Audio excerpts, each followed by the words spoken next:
2024 3월 10일 하나님의 그 말씀은요, 성경 봉독 사도행전 5장 33에서 42절까지입니다.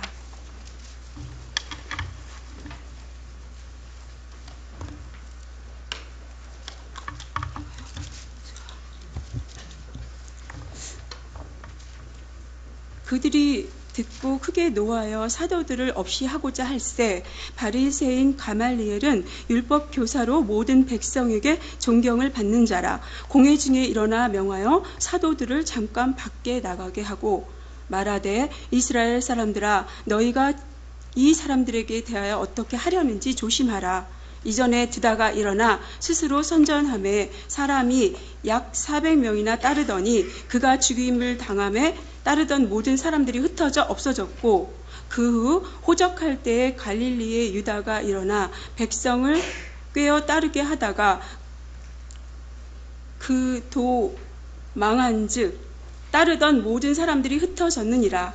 이제 내가 너희에게 말하노니 이 사람들을 상관하지 말고 버려두라. 이 사상과 이 소행이 사람으로부터 났으면 무너질 것이요 만일 하나님께로부터 났으면 너희가 그들을 무너뜨릴 수 없겠고 도리어 하나님을 대적하는 자가 될까 하노라 하니, 그들이 옳게 여겨 사도들을 불러들여 채찍질하며 예수의 이름으로 말하는 것을 금하고 놓으니, 사도들은 그 이름을 위하여 능욕받는 일에 합당한 자로 여기심을 기뻐하면서 공회 앞을 떠나니라.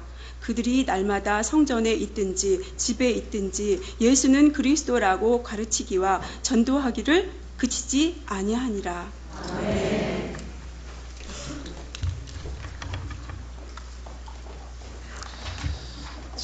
우리 말씀 봉독과 기도와 또 귀한 찬양 감사드립니다. 우리 성도님들 사순절은 잘 보내고 계십니까? 예, 십자가에서 우리를 위해 달려 돌아가신 그 예수님의 은혜가 우리 성도님들의 삶의 자리자리마다 가득하시기를 주님의 이름으로 축복합니다. 세상에는 많은 지혜자들이 있습니다. 이 지혜자들은 다른 어떤 힘든 공동체와 또 여러 가지 어려운 가정들을 세우는데 이 지혜자들이 많은 역할을 하기도 합니다. 어떨 때는 그 한 지혜자가 나라를 살리기도 합니다.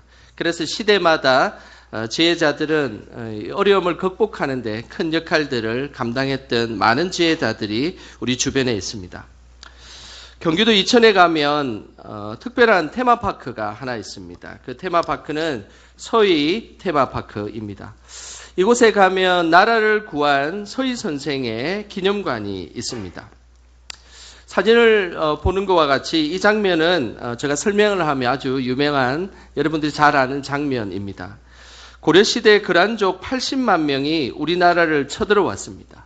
그때에 이 서희 선생이 그란족 장수 소소년과 외교적 담판을 통해 가지고 피 한 방울 흘리지 않고 그란족 80만 명을 돌려보낸 일이 있었습니다. 그래서 이 사건은 우리 역사책에 보면 서희의 담판 이렇게 기록되어 있습니다. 그란족이 이 고려를 쳐들어온 두 가지 이유가 있었습니다. 하나는 고려는 신라 땅에서 시작했는데 북으로 올라오면서 자신의 그란족에 있는 땅을 침입했다는 것입니다. 그 순간 이 서희 선생은 신라 이전에 북쪽은 고구려 땅이었고 이 고구려의 정통성을 이어받은 것이 고려라고 이야기하면서 반박을 하였습니다. 그리고 그란족이 쳐들어온 또 다른 이유는 왜 고려는 그란과 거래하지 않고 송나라와 거래하느냐라는 것에 대한 불만이었습니다. 그때도 서희 선생은 이 고려가 그란 사이에 그 여진족이 맡고 있어서 교류를 못했다라고 이야기를 했습니다. 그러면서 여진족을 물러가게 해준다면 우리는 이 고려는 그란과 교류할 생각이 있다라고 이야기를 한 것이죠. 주변 나라의 역사와 정세에 정통한 서희는 그러한 소선영이 이야기한 것을 한마디도 그 이야기에 죽지 않고 오히려 반박하며 그 소선영의 모든 이야기를 다 변호하고 어떤 이야기도 더 이상 하지 못하도록 그런 이야기를 했습니다. 그러면서 결국 그 이후로 그란군 80만 명은 본국으로 돌아갔습니다. 이 소식을 들은 고려 임금 성종은 광란우까지 이 서희를 맞이하러 왔다라고 역사책에는 기록되어 있습니다. 이처럼 한 사람의 지혜로 한나라를 구하게 된 것입니다. 우리도 바라기에 가정과 공동체를 구하는 하나님의 지혜자들로 다 살아가시기를 주님의 이름으로 축복합니다. 오늘 본문에는 한 지혜자가 등장합니다. 34절 전반부만 한번 읽어보도록 하겠습니다. 화면을 보시면서 34절 전반부 같이 한번 읽어보겠습니다. 바리새인 가말리엘은 율법 교사로 모든 백성에게 존경을 받는 자라. 사도행전 5장에 등장하는 지혜자는 바로 가말리엘이었습니다. 초대교회 당시에 율법을 가르쳤던 사람들이 상당히 많이 있었습니다. 그래서 역사학자들은 그때 당시 한 6천 명 정도 율법을 가르쳤던 율법 학자들이 그리고 율법 교사들이 있었습니다. 그런데 이 6천 명 중에서 많은 그 율법 교사들 중에서 최고의 율법 교사가 있었는데 그 사람이 바로 가말리엘이라는 사람입니다. 그래서 오늘 이 34절 전반부에 보면 이 가말리엘은 율법 교사로서 모든 백성에게 존경을 받았다. 어떤 사람에게는 존경을 받지 못하고 어떤 사람에게는 존경받고 이런 존재가 아니라 최고의 율법 교사로서 최고의 존경을 받았던 인물이 바로 가말리엘이었습니다. 당시에 초대교회가 있을 그 당시 예루살렘에는 율법을 해석하는 최고 권위의 학파가 두 학파가 있었습니다. 하나는 샴마이라는 학파가 있었고 또 하나는 힐렐이라는 학파가 있었는데 오늘 이 가말리엘은 힐렐이라는 학파의 수장으로 지냈던 사람입니다. 힐렐이라는 학파는 다른 어떤 그 율법 교사들보다 더 많은 아주 깊은 율법들을 일상생활에 잘 적용시켰던 그런 위대한 그런 학파였습니다. 그 중에서 최고 높은 수장으로 있었던 이 가말리엘은 그 당시에 매우 중요한 지혜자로 그렇게 소개되고 있는 것입니다. 특별히 사도행전에 그냥 지나가는 이야기로 율법 이 교사다, 율법 학자다라고 설명하면 될 텐데 굳이 가말리엘이라는 이름을 등장시킨 이유는 초대교회 당시 이 가말리엘이 매우 중요한 지혜자의 역할을 감당했기 때문입니다. 뿐만 아니라 우리가 잘 아는 그 사도 바울도 이 가말리엘 문화에서 공부를 했던 사람입니다. 전승에 의하면 이 가말리엘은 바울뿐만 아니라 스데반과 니고데모를 가르쳤던 율법 교사로 나옵니다. 그리고 말년에는 예수님을 믿게 된 사람이었습니다. 그래서 이런 정황 때문에 이 사도행전은 정확하게 이 가말리엘이라는 사람이 사도행전에 등장하고 있는 것입니다. 이 사실을 기반으로 레오나르도 다빈치라는 아주 유명한 화가가 스데반의 순교에 대해서 슬퍼하고 있는 그림을 그렸는데 지금 보시는 같은 이런 그림을 그렸습니다. 그런데 이 레오나르도 다빈치가 이 그림을 그렸던 이 제목은 스데반의 죽음을 애도하는 니고데모와 가말리엘이라는 제목으로 이 그림을 그리게 된 것이죠. 자신이 가르쳤던 제자 스데반이 순교하자 또 다른 제자 니고데모와 함께 스데반의 죽음을 슬퍼하는 이 장면, 이것이 이 가말리엘이 등장하는 아주 유명한 유명한 그림입니다. 이처럼 이 가말리엘이라는 이 제자는 단순히 당대의 그냥 이스라엘의 조그마한 마을의 그런 지혜자가 아니라 이스라엘을 대표하였고 그리고 초대교회 공동체 사도들과 아주 밀접한 관련이 있었던 그런 사람임에는 틀림없습니다. 그래서 이 오늘 본문에는 지혜자로 살아갔던 사람들의 모습을 잘 살펴보면 이 땅에 참된 지혜는 어떤 것인지를 우리에게 잘 말씀해 주고 있는 것이죠. 먼저 36절과 37절 말씀 우리 같이 함께 읽어 보겠습니다.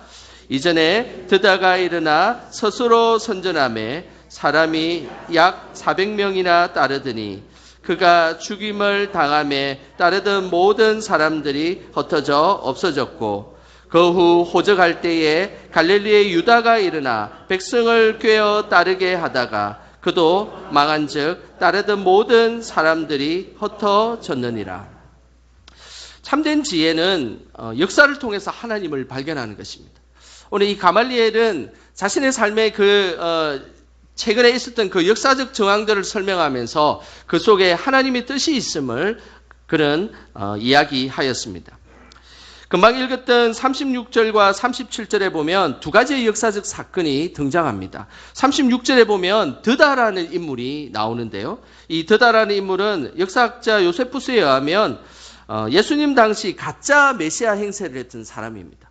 그래서 드다는 자신이 엘리야라고 주장을 했고, 자신이 명령하면 요단 강물이 반으로 갈라지고 그 반으로 갈라진 요단 강물에 걸어갈 수 있다라고 백성들에게 그런 허무맹랑한 이야기를 하기 시작했습니다. 그래서 그 백성들도 그 이야기를 따랐던 사람들도 제법 있었던 것으로 나옵니다. 그래서 36절에 보니까 400명 정도 그 이야기를 따랐던 이 드다의 추종자들이 있음을 이야기하고 있습니다. 그리고 오늘 37절에는 또 다른 인물이 등장합니다. 갈릴리의 유다라는 인물입니다. 이 갈릴리의 유다라는 인물은 우리가 잘 아는 가룟 유다하고는 상관이 없는 그런 유다입니다. 이 갈릴리의 유다라는 사람은 로마에 세금을 내지 않고 오히려 로마 정권을 반대했던 사람이었습니다. 그래서 이스라엘 백성들을 향해서 너희들이 하나님의 백성인데 왜 로마에 세금을 내느냐, 낼 필요가 없다라고 선동하면서 민중들을 혼란시켰던 사람들입니다. 그런데 오늘 이 36절에 등장하는 드다와 37절에 등장하는 이 갈릴리의 유다, 이 두 사람의 공통적인 것이 있습니다. 그 공통점은 다름이 아니라 주동자들이 죽임을 당하자 따랐던 사람들이 다 흩어졌다는 것입니다. 그들이 주동했지만 그들이 죽고 난 이후에 추종자들이 그 추종을 이어받아서 그 정신을 이어받아서 계속 그 일들을 계승해야 되는데 주동자들이 죽고 나니까 그냥 아무것도 없는 것처럼 다 흩어져 버려졌다는 사실입니다. 이걸 보면 이것은 분명 하나님의 뜻이 아니라는 것이죠. 하지만 어떤 일이 하나님으로부터 났으면 그 일은 절대 무너지지 않는다라는 것을 분명하게 말씀하고 있는 것입니다. 그래서 오늘 이 가말리엘은 이 사실에 대해서 38절과 39절에 이렇게 말씀하고 있습니다. 우리 38절, 39절 같이 한번 읽어보겠습니다. 이제 내가 너희에게 말하노니 이 사람들을 상관하지 말고 버려두라. 이 사상과 이 소행이 사람으로부터 났으면 무너질 것이요 만일 하나님께로부터 났으면 너희가 그들을 무너뜨릴 수 없겠고 도리어 하나님을 대적하는 자가 될까 하노라 하니. 가말리엘은 분명하게 오늘 이야기했습니다. 그것은 역사 속에 하나님의 뜻을 분별하라라는 것입니다. 역사를 보면 어떤 일이 일어났는데 사람으로 통하여서 사람으로 말미암아 그 일들이 일어났다면 그것은 흔적도 없이 사라지게 된다는 것입니다.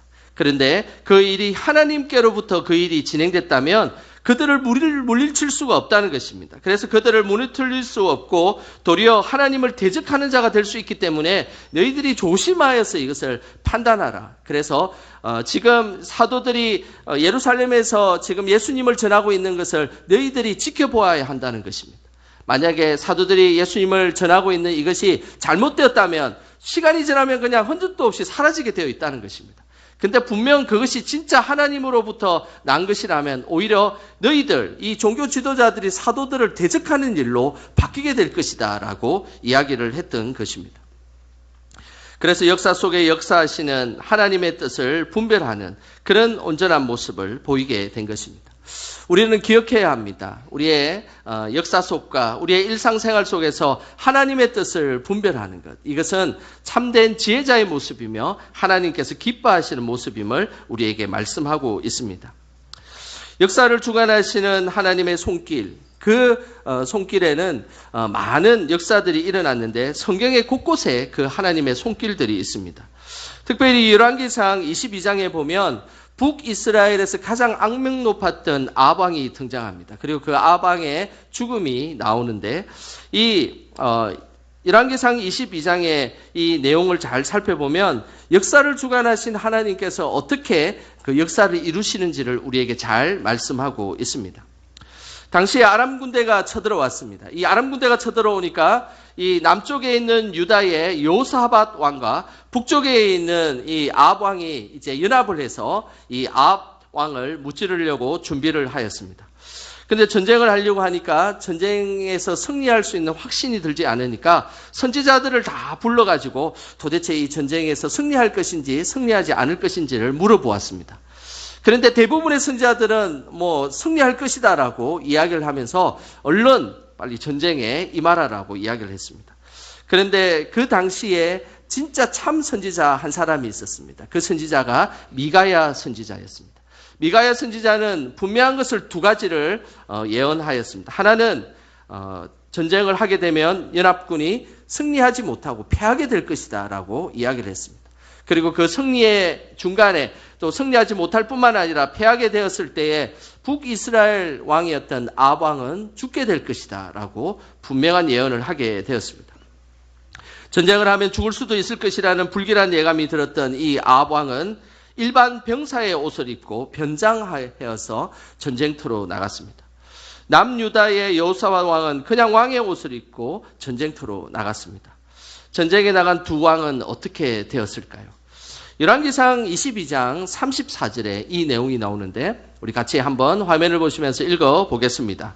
한 사람이 무심코 활을 당겨 이스라엘 왕의 갑옷 솔기를 마친지라. 왕이 그 병거 모는 자에게 이르되 내가 부상하였으니 내 손을 돌려 내가 전쟁터에서 나가게 하라 하였으나. 오늘 이 여호사밧 왕은 왕의 복장을 입고 있어도 그 빗발치는 그 화살 속에서 여호사밧은 죽지 않았습니다. 그런데 오늘 일반 병사복을 입고 변장하여서 숨어 있었던 그 아합 왕은 한 사람이 무심코 당긴 화살에 의해서 목숨을 잃게 되었다는 것입니다. 오늘 이 무심코라는 이 의미는 허공을 향해서 그냥 일반 그 병사가 화살을 그냥 쏜 것뿐이었습니다. 누군가를 맞추려고 쏜 게 아니고 그냥 허공을 향해서 그냥 이 연합군을 향해서 활을 그때 쏜 것이었을 뿐입니다. 무심코 쏘았는데 어떻게 변장하고 숨어있던 아합 왕의 가슴에 정통으로 맞게 되었겠습니까? 그것은 하나님께서 우리를 주관하고 계시기 때문입니다. 우리를 주관하시는 하나님은 우리의 모든 생사화복을 주관하십니다. 그래서 하나님은 하나님이 허락하지 아니하시면 공중에 나는 참새 한 마리도 죽일 수가 없습니다. 그러나 하나님이 허락하면 아무리 숨고 변장하고 그리고 변신술을 부려도 죽임을 당할 수밖에 없는 것이 우리들의 삶임을 우리는 기억해야 하는 것입니다.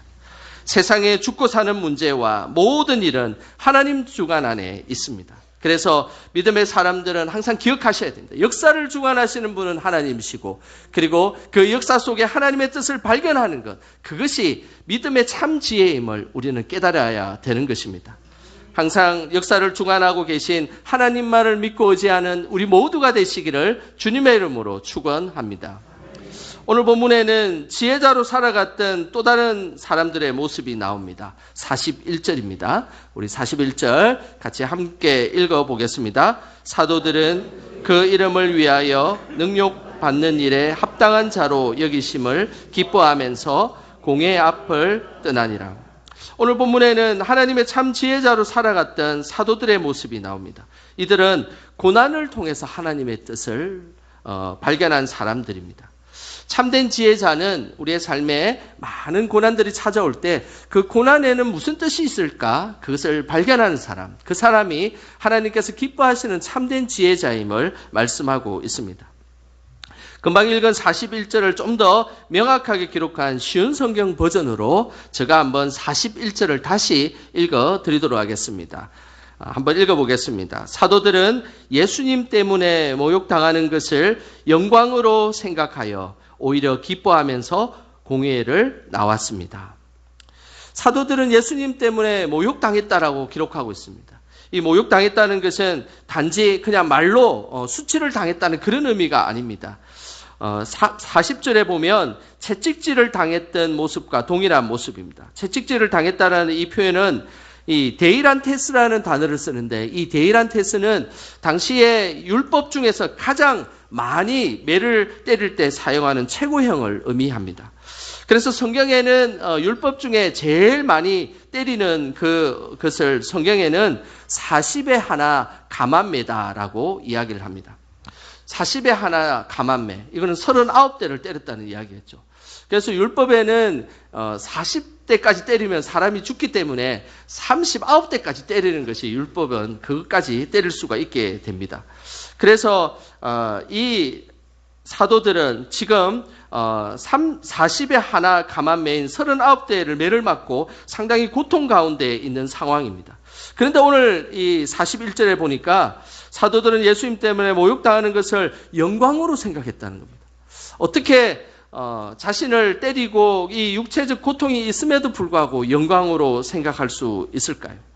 그리고 또 오늘 본문에 보면 오히려 기뻐하였다라고 기록하고 있습니다. 이게 기뻐할 일입니까? 누군가가 우리는 조금이나 상처를 주고 조금이나 힘들게 하면 우리는 상당히 기분이 나쁠 수 있고 그리고 기뻐할 수 있는 상황은 아닙니다. 그런데 오늘 이 상황을 보고 사도들은 오히려 매맞는 것이 영광스러웠고 기뻐하였다라고 고백하고 있는 것입니다. 어떻게 이것이 가능할 수 있었을까요? 그것은 고난 속에 하나님께서 나에게 고난을 주신 그 하나님의 뜻을 발견했기 때문입니다. 지금 예수님을 전하고 있는 이 사도들은 이제 그 고난 속에서 자신도 우리를 위해서 십자가에 못 박혀 돌아가시고 고난 당하셨던 예수님처럼 우리도 고난을 당할 수 있구나. 내가 그 고난을 당하고 있구나라는 그 하나님의 놀라운 뜻을 이 사도들은 발견했기 때문입니다. 그러면서 자신들이 고난을 당하고 매를 맞는 그 순간에도 그들은 이제서야 나도 예수님처럼 십자가에서 고난을 당할 수 있는 존재가 되었구나라고 그곳에서 하나님의 뜻을 발견하자 그들은 그 순간이 자신에게 영광이 되었고 기뻐하였다라고 그렇게 말씀하고 있는 것입니다. 우리는 살아가면서 고난을 당할 때가 있습니다. 그때에 꼭 기억하시길 바랍니다. 그 고난 속에 하나님께서 왜 이런 고난을 주시고 왜 하나님께서 이 일을 벌이셨는지를 기억하는 것입니다.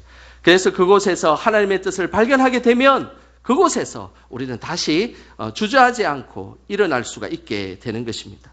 우리 성도님들의 삶의 곳곳마다 우리가 힘들고 어려운 일이 찾아올지라도 그곳에서 깊이 예수님께서 주시는 그 고난의 의미를 다 발견하시길 바랍니다. 그러면 그 고난의 뜻을 발견하는 사람만이 그 고난을 더 넉넉히 승리할 수 있게 되는 것입니다. 미국 대통령 중에서 역사상 유일하게 4번이나 대통령 된 사람이 있습니다. 지금은 이제 그 4선 대통령은 미국 역사에 없고 이제 2선까지만 가능하도록 법률을 제정하는데 이전에는 4번 대통령이 된 유일한 그 미국의 대통령이 있습니다. 그 사람이 바로 루즈벨트 대통령입니다. 루즈벨트 대통령이 어떻게 4선이나 대통령이 될 수 있었을까요?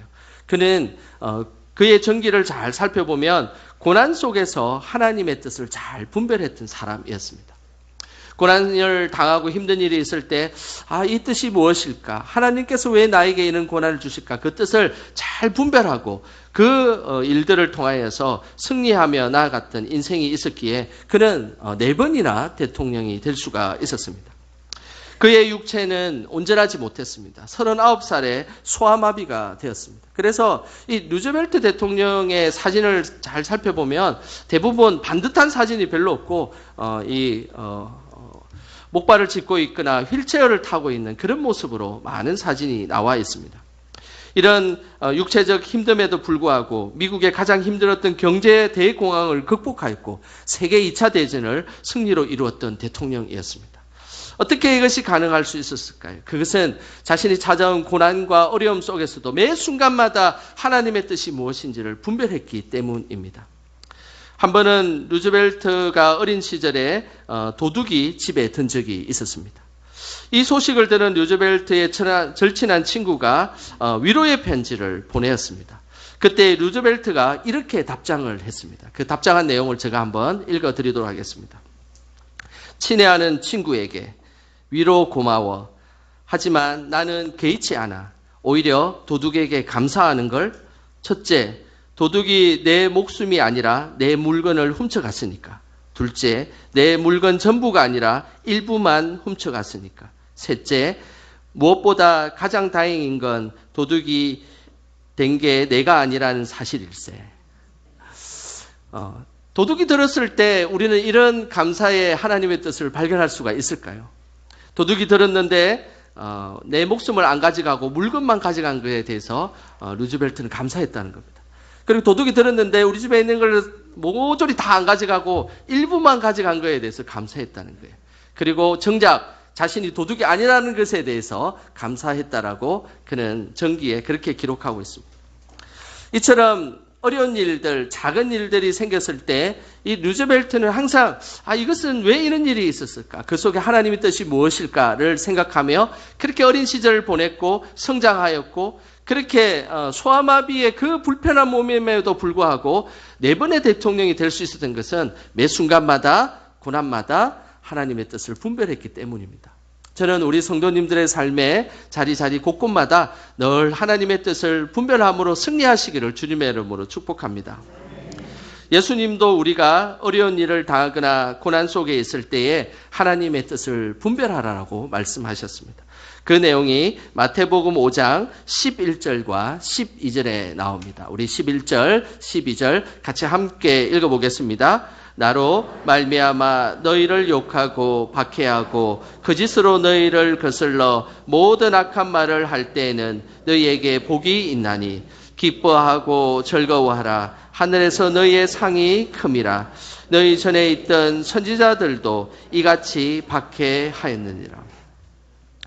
욕을 듣고 박해를 당하고 악한 말을 듣는 것은 정말로 살아가는데 큰 고난입니다. 특별히 예수님으로 말미암아 우리가 욕을 듣고 박해를 받고 악한 말을 들을 때 오늘 성경에는 예수님께서 말씀하시기를 너희에게는 복이 있다라고 말씀하고 있습니다. 여기에서 이 복은 단순한 우리가 물질적인 복을 의미하는 것이 아닙니다. 이 복은 바로 하나님의 뜻을 발견하는 복이라는 것입니다. 그래서 오늘 이 본문의 말씀을 이렇게 말씀할 수 있습니다. 나로 말미암아 너희를 욕하고 박해하고 거짓으로 너희를 거슬러 모든 악한 말을 할 때 너희에게는 복이 있는데 그것은 바로 하나님의 뜻을 분별하는 복이라는 것입니다. 우리가 이 땅을 살아가는데 많은 어려움이 있을 수 있습니다. 그 어려움 속에서 우리는 기억하셔야 됩니다. 왜 그 어려움이 있을까? 그것은 그 속에서 하나님만이 그 개인에게 주는 분명한 하나님의 뜻이 있을 것입니다.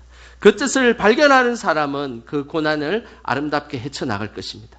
근데 그 고난을 발견하지 못하고 아무렇게나 그냥 살아가게 된다면 오히려 고난의 고난을 겪게 되는 안타까운 일이 벌어지게 되어 있다는 것입니다.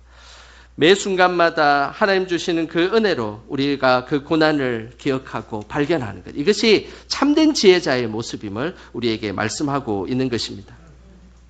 이제 사도들이 고난 중에서도 하나님의 뜻을 발견하자 시간과 공간의 제한 없이 더 자유롭게 복음을 전하는 자로 변화되었습니다.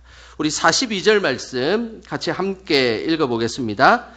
그들이 날마다 성전에 있든지 집에 있든지 예수는 그리스도라고 가르치기와 전도하기를 그치지 아니하니라. 고난은 사도들이 복음을 전하는데 걸림돌이 되지 않았습니다. 오히려 사도들이 복음을 전하는 디딤돌이 되었습니다. 특별히 오늘 이 42절에 보면 날마다라는 단어가 나오는데 이 날마다라는 것은 때와 시간을 의미합니다. 그래서 날마다는 것은 시시때때로 그 때와 시간이 제한되지 않고 항상 그 일들을 진행할 때 날마다라는 단어를 씁니다. 그리고 오늘 여기에 성전에 있든지 집에 있든지라는 표현은 장소를 의미합니다. 성전과 집은 이스라엘 백성들의 모든 삶의 터전을 이야기하는 것입니다. 그래서 어느 곳에 있든지와 동일한 표현이 성전에 있든지 집에 있든지라는 표현입니다. 그래서 오늘 이 본문의 말씀은 날마다 성전에 있든지 집에 있든지라는 표현은 때와 장소를 가리지 않고 하나님께 그리고 하나님 영광을 위해서 복음을 전했다라는 그런 의미입니다. 유대인들은 시간과 장소에 대한 제한을 많이 받았던 민족입니다. 특별히 시간의 제약을 많이 받았습니다. 그래서 그들은 항상 정해진 시간, 아침 9시, 그리고 12시, 오후 3시 이렇게 항상 시간의 제한을 두고 기도하고 살아갔던 민족입니다. 그리고 해가 지면 저녁에는 중요한 일을 처리하지 않기 때문에 그 다음 날로 항상 미루어야 되는 그런 민족이었습니다. 그래서 안전뱅이가 치유했던 그 시간도 오후 3시 기도 시간과 동일하게 그렇게 성경에는 기록되어 있습니다. 하지만 오늘 이 고난을 받게 되고 하나님 앞에 귀한 은혜를 경험하게 되자 이들은 정해진 시간이 중요하지 않다라는 것을 알게 되었습니다. 그래서 날마다 복음을 전파하는, 때를 얻든지 못 얻든지 항상 복음을 전파하는 자로 그들이 성숙하게 되었다는 것입니다. 9시 때만 복음을 전하고 기도하고 12시가 되면 또 그곳에서 기도하고 이런 삶이 아니었다는 것입니다. 이전에는 그런 삶으로, 제한된 삶으로 살았다면 이제 이 사도들은 이제 이 고난을 닥치고 난 뒤에 이 시간의 제한이 중요한 것이 아니라 항상 시시때때로 날마다 하나님 앞에 믿음으로 나아갔다라고 고백하고 있는 것입니다. 또한 유대인들은 장소가 중요한 민족이었습니다. 장소에 대한 구분이 매우 엄격한 사람들이었습니다. 그래서 유대 땅과 사마리아 땅이라는 이 장소를 매우 엄격하게 구분하였습니다. 그리고 이스라엘 땅과 이방 땅이라는 것도 매우 엄격하게 구분하면서 이방 땅에 사는 사람은 사람 취급을 하지 않았던 민족이 바로 유대 민족이었습니다. 그뿐만 아니라 성전 안에서도 매우 엄격하게 장소를 구분하였습니다.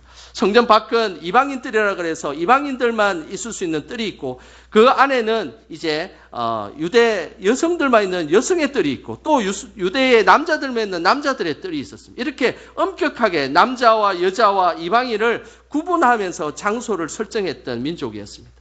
뿐만 아니라 성소 안에서도 지성소와 성소를 구분해서 지성소 안에는 대제사장만 들어가고 성소 안에는 이제 제사장들이 들어갈 수 있는 이런 엄격한 장소의 구분을 한계를 지었던 민족이 바로 유대의 민족이었습니다.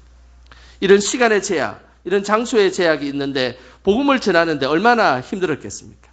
그래서 하나님께서는 이 사도행전에 사도들에게 고난을 주고 여러 가지 연단들을 줌을 통하여서 이제 너희들이 시간과 장소의 제한을 두지 않고 하나님 복음을 전하는 믿음의 사람으로 그들이 성장하고 성숙할 것을 기대하였다라는 사실입니다. 그래서 사도행전은 이 장수가 늘어나면 늘어날수록 유대인들이 가지고 있었던 제약된 것들이 하나씩 풀리면서 더 자유롭게 땅끝까지 복음을 전하는 일꾼으로 그들이 성장하게 되었다라는 사실입니다. 우리 하나님은 시간과 공간을 초월하여서 우리에게 역사하시는 분이십니다. 그래서 우리는 항상 그 시공간을 초월하시는 그 살아계신 하나님만을 믿고 의지할 때 우리는 더 담대히 이 땅을 살아갈 수 있게 된다는 사실입니다. 우리는 우리의 일상의 삶에서 역사를 주관하시는 하나님의 뜻을 얼마나 발견하고 있습니까? 그리고 힘들고 어려운 순간에 왜 이 고난을 주셨는지 하나님의 뜻을 분별하며 발견하고 있습니까? 오늘 바라기에 어떤 순간에도 하나님의 뜻을 잘 발견하기를 소망합니다. 그래서 시간과 공간을 초월하여서 늘 하나님께 영광 돌리며 복음의 참된 지혜자로 살아가는 저와 여러분 되시길 주님의 이름으로 축원합니다. 기도하겠습니다.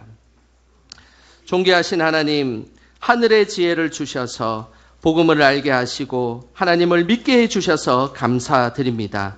항상 역사를 주관하시는 하나님만을 의지하게 하시고 어떤 고난과 환난 중에서도 하나님의 뜻을 분별할 수 있는 지혜를 허락하여 주옵소서. 때를 얻든지 못 얻든지 복음을 전한 자로 살아가게 하여 주시고 우리의 한계와 상황이 힘들지라도 늘 복음의 지혜자로 살아갈 수 있는 저희들이 되게 하여 주시옵소서. 예수님의 이름으로 기도드립니다. 아멘.